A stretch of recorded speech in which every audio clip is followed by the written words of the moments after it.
Hi, welcome back to wealth engineer. నా పేరు గిరిధర్. మీరు చూస్తుంది day 40 of 75 day trading challenge and date వచ్చేసి 17th January 2024.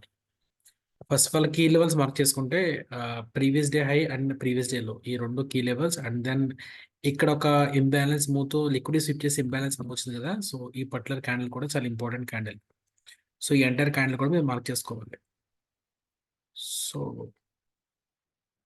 ఎప్పుడైతే మీరు ఇలాగా ఇంపార్టెంట్ కీ లెవెల్స్ మార్క్ చేసుకున్నారో డే అనేది ఇక్కడ స్టార్ట్ అయింది అండ్ దెన్ ఇక్కడ పీడిఎల్ బ్రేక్ ఇచ్చి ఇక్కడ ఎటువంటి ట్రేడ్ అయితే రాలేదు, కానీ ఇక్కడ మాత్రం ఒక ట్రేడ్ వచ్చింది. ఈ ట్రేడ్ చూడండి, కరెక్ట్గా 1 o'clock క్యాండిల్లో బుల్లిష్ మెంబర్ వచ్చింది. సో డేలో దగ్గర లిక్విడ్ షిఫ్ట్ చేసింది కాబట్టి చాలా మంది ఎంట్రీ తీసుకుంటారు, లాంగ్ ఎంట్రీ. ఆ తర్వాత ఇమీడియట్ గా ఒక బేరిష్ మెంబర్ వచ్చింది కదా. సో ఇది ఎస్ఎంటీ ట్రేడ్ సెటప్. ఒక కీ లెవెల్ దగ్గర ఎప్పుడైతే ఒక టూ ఆపోజిట్ క్యాండిల్స్ కానీ టూ ఆపోజిట్ నేచర్ క్యాండిల్స్ వస్తే కనుక it's in SMT trade setup.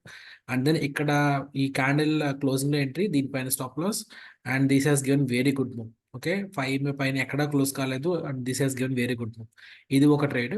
And next trade వచ్చేసి ఇది ఫస్ట్ లెగ్ అండ్ ఇది సెకండ్ లెగ్. సెకండ్ లెగ్ లో ఇక్కడ ఫేక్ జరిగింది. ఇది మదర్ క్యాండిల్, ఇది ఇన్సైడ్ బార్. ఎల్లో క్యాండిల్స్ ఏదైనా ఉంటే కనుక ఇది ఇన్సైడ్ బార్ అండ్ ఇది పిన్ బార్. సో ఈ పిన్ బార్ క్లోజింగ్ లో ఎంట్రీ తీసుకోవచ్చు and this has also given good move. కానీ ఇంత మూవ్ క్యాప్చర్ చేయలేదు ఎందుకంటే మనం ఆపోజిట్ ట్రెండ్ ఉన్నాం కాబట్టి మేబీ ఈ స్వింగ్స్ దగ్గర మనం టార్గెట్స్ పెట్టుకోవచ్చు. ఓకే, అండ్ మీరు లైవ్ లో చూసినట్టయితే కనుక ఈ క్యాండిల్ అనేది కంప్లీట్ గా మీకు మరబూజు క్యాండిల్ వచ్చింది, కానీ లాస్ట్ ఫ్యూ మినిట్స్ లో అది మీకు పిన్ బార్ కింద కనబడుతుంది. So it's impulse candle. ఇది ట్రేడ్ చేయాల్సిన అవసరం లేదు, but still it's a good move, right? So అదే పీడిఎల్ దగ్గర ఒక బేరిష్ మెంబర్ ఫామ్ చేసింది, ఆ తర్వాత మళ్ళీ ఒక బుల్లిష్ మర్బూజ్ ఫామ్ చేసింది అండ్ ఇక్కడ ఎంట్రీ తీసుకోవచ్చు. యూజువల్ గా ఎస్ఎంటీ ఇక్కడ ఏదైతే మాట్లాడుకున్నామో సేమ్ అదే సెటప్ ఇక్కడ. కాబట్టి ఇక్కడ పైన సిపిఆర్ ఉంది కాబట్టి సిపిఆర్ దగ్గర మనం ప్రాఫిట్ అని బుక్ చేసుకోవాలి, ఎందుకంటే క్రూడ్ ఆయిల్ లో సిపిఆర్ అనేది ఒక స్ట్రాంగ్ సపోర్ట్, ఒక స్ట్రాంగ్ రెసిస్టెన్స్ లా పనిచేస్తుంది.